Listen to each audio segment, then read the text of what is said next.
Yo, what is going on, guys? It is Jonathan back again with the weekly scuffle, and I'm here to talk about Viddal Riley and what's next for him after his career best performance against Matthias Masternak. And honestly, a lot has happened since the fight, and I think Viddal is actually in a great position to not just become a world champion, but a unified world champion, and maybe even potentially undisputed world champion. And honestly, I think this all starts with the opponents and with the news today that Chris Smith is signing to Sufa, which that leads into potentially Jao Pitaya versus Chris Smith on Sufa, which is a great fight, but regardless, it won't be for any of the sanctioning bodies' major belts, which leaves Vidal Riley with a couple of choices. He is now highly ranked with the IBF, so he could go for that belt. And I know his team and management also mentioned Noel Mikaeljan, and he's a great fighter. He has a solid resume. Of course, Badu Jack and Vidal Riley have been relatively close throughout their careers. I think that Badu Jack is somebody Vidal Riley looks up to and learned a lot from during his time in Las Vegas and the Mayweather team. And I think Badu Jack, after losing to Mikaelian, I think, that is somewhat of a storyline that you could sell for that fight.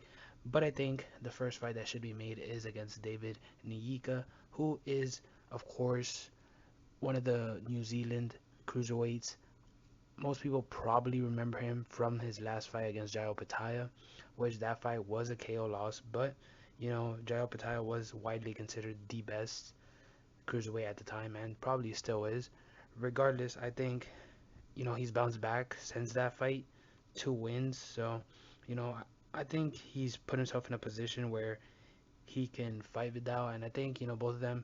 I think Nika is 30, Vidal is 28, both in the primes of their career. Granted, neither of them have that many fights. David is 12-1, Vidal is 14-0.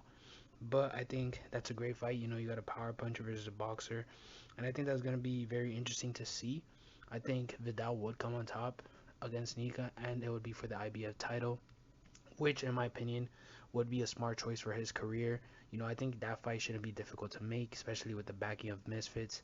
You put that in the UK, and it'll be a big fight. I think you put in any one of the arenas there, and it will sell nicely.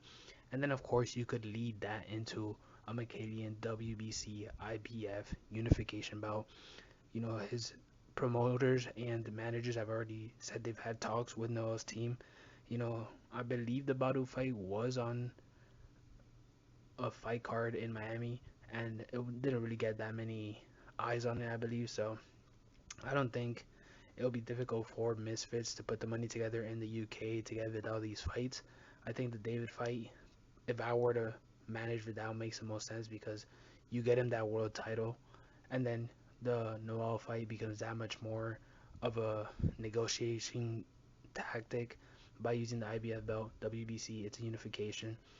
And, I think he could definitely dictate terms in both these fights. I think it'll boost his name, it'll boost his legitimacy, and we could potentially see Vidal get these 2 fights within this year.